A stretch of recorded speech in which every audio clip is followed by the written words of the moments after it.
All right, so this is the next podcast in our Constitution video, and this is going to be Article 1, Section 1. Okay, so it's a little bit long, but it's got a lot of good information in it. So, Article 1, Section 1. All legislative powers herein granted shall be vested in a Congress of the United States, which shall consist of a Senate and House of Representatives. First, let us look at the Articles of Confederation, where we see two different objects. Object 1 is the states in a collective capacity called the United States of America. Now, we see this in the preamble of the Constitution. We see this in Article 2, Section 1 of the Constitution, and we see it again at the very end of the Constitution.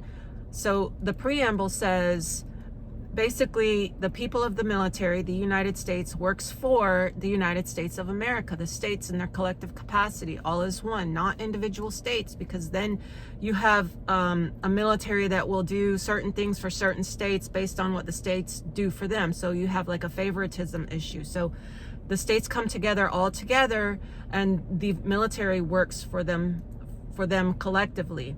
Then in Article 2, Section 1, we see the president is the executive officer of the United States of America, compared to Article 2, Section 2, where the president is the commander-in-chief of the military of the United States.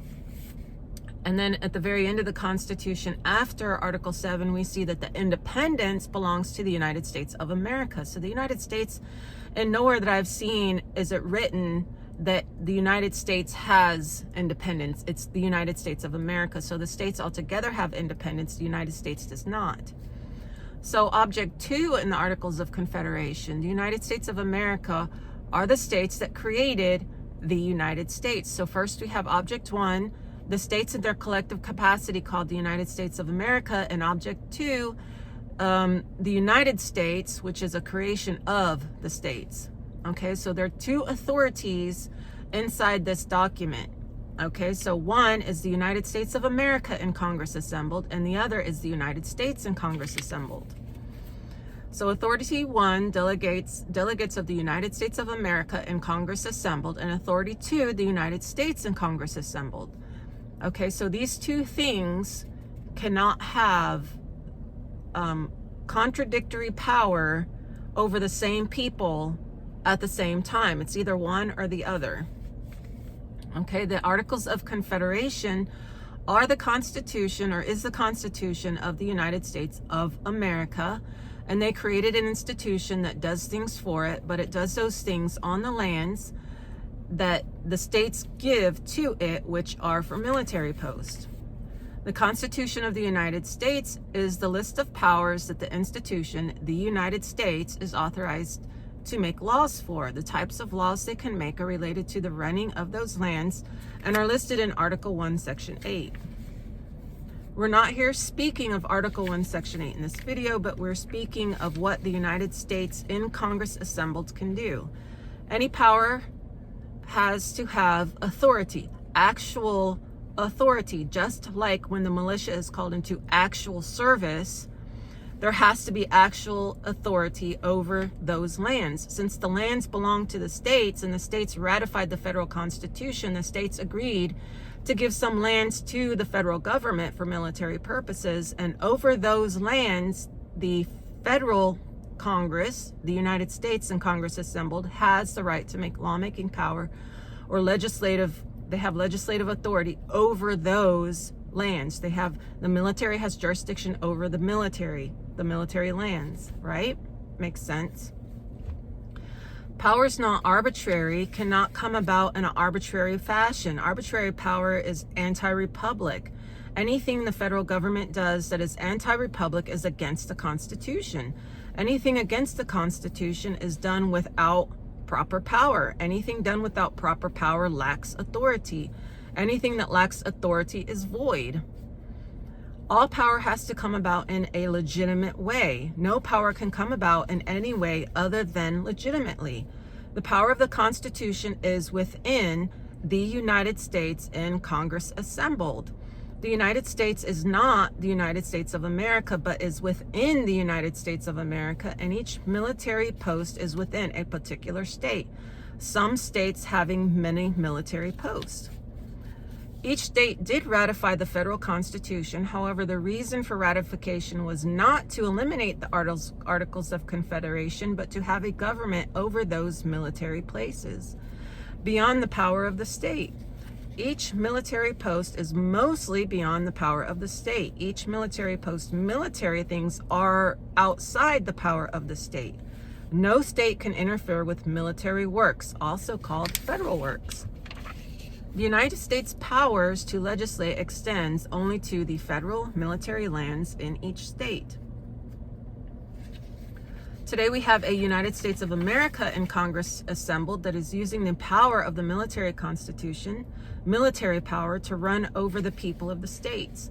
The people of the states are to follow state laws. The people of the military posts are to follow federal laws, and whatever state laws are, the military also follows whatever state laws are for the state they're in. This is where we come up with the state of Texas or a state of Virginia or a state of Tennessee constitution. It's to help aid the federal people in following the state laws and help the state people follow the federal laws so that they can come together. That's why each state has its own constitution that came after it ratified the federal constitution, because some states reserve certain rights over the federal lands and the federal people. Okay, and some of those state laws apply on the federal lands, but the state of Texas constitution does not apply to the people of Texas who have nothing to do with the military post. That goes back to our Republic of Texas Constitution, and that Constitution is still good, and that is in the Texas Jurisprudence Manual. Okay, so if people of the state go upon the military post for whatever reason, they're subject to federal jurisdiction. That is the laws of the federal government. There's a lot of confusion as to which documents serve the people and which serve the state people. The federal Constitution did not end when the state accepted the federal government. It created a new constitution, not for the people of the republic, but for the governing of the relationship between the military or federal government and the federal people in the state and the state. The state people, not in the military, have nothing to do with the federal state constitution that was created when the state ratified the federal constitution to become a member of the Union. They're still under the Republican constitutions, or republics, the Republic of Texas, for example. In other words, when the state ratified the federal constitution, the original state constitution for the Republic of Texas did not disappear. It didn't go anywhere. It still served the people of the state. However, the new federal state relationship required a new federal state constitution to help the two governments establish boundaries, or that's jurisdiction, when you now have federal citizens within the state on federal lands or on military posts, right? So the United States and Congress assembled makes laws for the federal people on the federal lands as pertains to the military works to which the states agree when they ratify the federal constitution to become a part of the military union for defense purposes. That is defense with a C, not an S. The states have been using the federal military power against citizens in time of peace, which in my opinion should be or maybe is a crime against humanity, since we are treated as if we're living in wartime, where restrictions may take place instead of a time of peace, prosperity, tranquility, liberty, freedom, etc. The states have been using,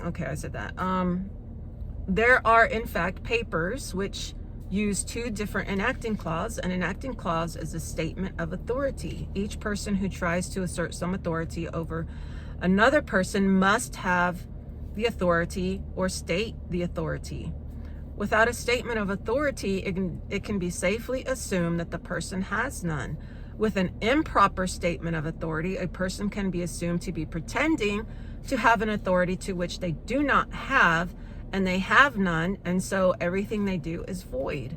When the states use an enacting clause, the United States of America in Congress assembled, and they cite the federal constitution, they cannot be making a law properly for the people of the states, because the United States of America, that is the states, were not given power, not given federal power to use over the people of the state. They were given federal power to use for the Congress, and they may cite the federal Constitution as their authority to tell the Congress of the United States what they could or could not do.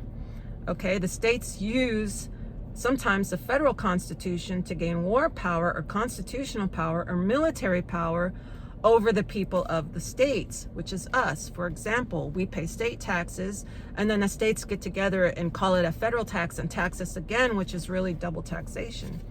Why is this a bad thing? Because the people in the military must sign a contract, and officers receive a commission agreeing to be in the control or under the government of the United States and its federal constitution. They agree to sign a contract. Officers receive a commission and they take an oath. They're given certain benefits for doing this, but can also be sent to war, called to war, etc. State people are not under that contract. We have not signed anything, and we have not taken an oath of allegiance, except for the one said in the schools, I pledge allegiance, which is not really an oath. And we are not citizens of the United States. We are state citizens who must follow state laws only, unless we go into federal lands, and at that point we follow the federal laws.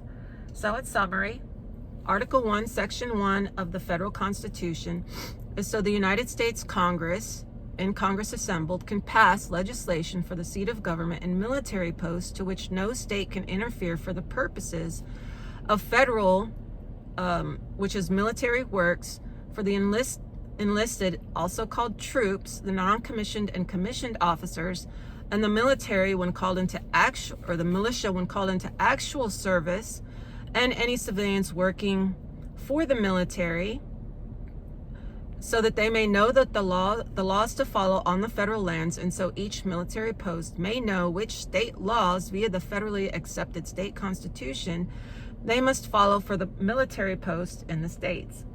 This is in fact the way the federal military is ran. The use of the federal constitution by any other entity is done so without the authority to do it. If you're watching my videos on the English language in Austin's book, How to Do Things with Words, we touch on proper authority being essential to the making of the law that use force against people. If you have not seen these videos, please go and take a look and listen in and try to understand process, authority, performatives, which are performances, they are acts, understand the words they use and how they must have authority to use them. For this video, understand that the United States and the United States of America are two separate entities for two separate types of powers with two separate types of authority to enforce the power they have, and they are one inside the other. The military inside the states working for the United States of America, but having their authority from the United States and in service to the United States. So in service to the United States, but loyal to the United States of America. Okay, at this point I want to add something that's a little strange, may sound a little strange, maybe a little strange to some of you and may seem familiar to others of you. So I want to add this idea of cycles and reality, of a simulacra and a simulation, of the four turnings, and how this plays into how we interpret the federal constitution. I want to be very general and vague on this part of the video because I want to, and I'm working on another video that goes into more detail on this subject. There are a few books you may want to make note of in case you want to start reading them. There's Simulacra and Simulation by Jean Baudrillard. Thus Spoke Zarathustra by Nietzsche, and anything on the law of thermodynamics and the nature of time. Generations by William Strauss and Neil Howe, and The Fourth Turning by Howe. There are a lot of other philosophical works on this topic. A couple are by Plato and Pythagoras. Topics on ekpyrosis and palingenesis. To get to the point, there are cycles. Things change, people change, realities change, ideas change. The changes occur naturally, but also can be marked, as most of us know, in marketed As most of us know in our society of capitalism, ideas are highly marketable and fashionable. Like tulip mania, right? Became fashionable to have tulips. And it was marketable, it became a thing. The idea that the Constitution serves as a mostly commercial paper which gives a group of usually men the power of military force over people to which the Constitution never actually gave any power over, the people of the states of the republics, except in times of uprising, riots, domestic violence, and the like, to restore a peaceful state. In the preamble, we see this as tranquility, welfare, liberty. This idea creates an arbitrary power where people are chosen to sit in what appears to be constitutional offices, but do not in fact sit in constitutional offices and have no real constitutional power to do anything. The idea that we must follow these people and do what we are told is a lie, just a marketed idea that has become highly fashionable. There are misplaced ideas. We know they do not follow the Constitution. Well, they don't have to. Rarely do they even talk about it. They don't qualify for actual, real constitutional seats with the constitutional power. They don't qualify. That means they don't have the power of the Constitution. And they're not sitting in actual constitutional seats or offices. They are pretenders chosen by whoever. I don't even care who chooses them. All I need to know is they have no power because they don't qualify. There are misplaced ideas. We know they do not follow the Constitution. Well, they don't have to. Rarely do they even talk about it. They don't qualify for actual, real constitutional seats with constitutional power. They don't qualify. That means they don't have the power of the Constitution, and they're not sitting in actual constitutional seats or offices. They are pretenders chosen by whoever. Okay, I read that twice. The Constitution has gone through cycles of change throughout the generations, and the changes were changes of the mind and marketed to the people through propaganda or force. And the pretend federal government has been run this way since at least the Civil War. The Constitution started as one thing, and the idea of it has changed throughout the generations. To summarize Baudrillard, you have an image like a map. Here I refer to the Constitution, so when I use Baudrillard's example of map, I think of the Constitution in the same way. You have a real idea or copy. Then, after time passes, you have a slight perversion of the real idea or map, the real idea of the Constitution. Then, as time moves, the perversion of the idea or map or Constitution progresses. A thing might decay, fray, or an idea might be misremembered, bastardized, propagandized. Changes might be forced on society that is too devastated to think of it, such as during the Civil War. The devastation on the country made it easy to force change on people. Eventually, the original idea or thing, such as the map or Constitution, is completely gone. And that's where we're at right now. The Constitution started out as one thing, and through time, it has become something completely different. There's no reality to the Constitution as it's being performed now, because it's become so decayed over the time that it no longer represents what its intention was. This is also talked about in Generations in the Fourth Turning, where we have institutions. Eventually they crumble and fall away and are replaced by new things. With every generation, the new generation sheds itself of the old ways and forms new ideas and makes different things more important. My biggest concern with the Constitution and the people in the pretend constitutional office is who's commanding the military? Someone without any military experience? Why should we let this happen? Why are we letting this happen? Are corporations in reality running the military? Is this a corporatized military? Why would corporations care about us? They don't. They don't serve people. They are for profit. They serve themselves. Are corporations demanding our sons, husbands, brothers go off to fight in wars that do not actually bring peace to the country, but instead bring more wealth to the corporations and banks, killing for profit, killing for greed. It's right in front of our faces. And the people in Congress chosen by the federal banks and bankers, because they're in reality the CEOs of the corporations, since all corporations are registered as doing business within the fake United States under the fake Constitution, don't select people that are going to bring forward prosperity. They're going to select people that bring forward money. They now want to draft our daughters for selfish, greedy gains. Oh, hell no. Do they devastate us with wars, laborious jobs to which we can never actually get ahead, keep us down, poor, sick, so we are easily manipulated and therefore in line and under their control? So now I have to ask, can we move forward and backward at the same time? Can we go back to the original Constitution in order to move society forward? Can we have a turning inside of a turning, or a backward turn within a forward turn? If you were in the military, I might say to the rear march. If we spin around on one foot and start walking away in the other direction, we might actually find ourselves going in the right direction. So what feels like the wrong direction may end up being the right direction. But we need to know what we're marching toward and for. We would first need to know what the original Constitution was, and what did it say, and what did it mean.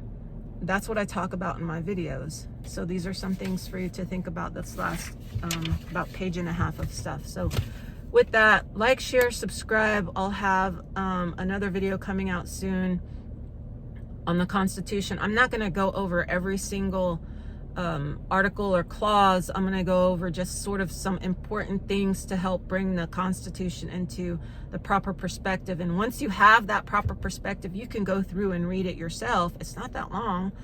And really start to see what it actually was intended to be. And intention matters. Intention matters the most of anything. Intention. Okay, so please again, like, share, subscribe, and stay tuned for more videos.